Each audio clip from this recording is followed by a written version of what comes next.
सिर्फ पिछली बिलों तक नहीं है।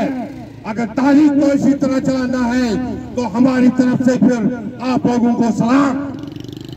मेरे दोस्तों, ये मेरे जज्बात है, क्योंकि मैं भी 4 माह से अपने कारोबार को छोड़ के मेरी पूरी ताजर कम्युनिटी पूरे आजाद कश्मीर में एक टांग पर आपके साथ खड़ी है। स्टूडेंट आपके साथ है, मगर हिकमत अमली भाईचार और जानदार बनाइए।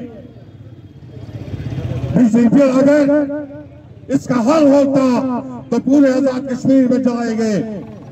अब आज मेरी एक जाती राय है, क्योंकि यहाँ पर जलसा नहीं है, यहाँ पर राय नहीं है। मेरी राय यहाँ पर इसी लाल चौक के अंदर भरपूर एक मुजमा हो, प्रेस क्लब न हो, इस लाल चौक के अंदर पूरे मुजफ्फराबाद के अवाम को बुलाए, बिजली बिल जो आए और जो कोर कमेटी के मेंबरान है, कोर कमेटी के जो मेंबरान है वो तमाम मेंबरान कफन पहन के यहाँ पर आए। वो मेंबरान अपना कफन का बंदोबस्त करे। इस तारीख को नए मोड़ नए तरीके से चलाना पड़ेगा।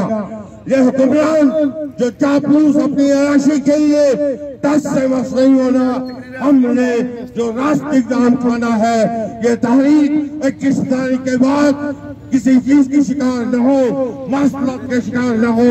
इस तारीख का भरपूर तरीके से जो लाइन अमल और चार्टर ऑफ डिमांड, इस पर अमल करने के लिए कोर कमेटी को भरपूर तरीके से एजेंडा पेश करना है। और मेरी तजवीज यही है, 21 तारीख का प्रोग्राम इसी लाल चौक के मुकाम पर होना चाहिए।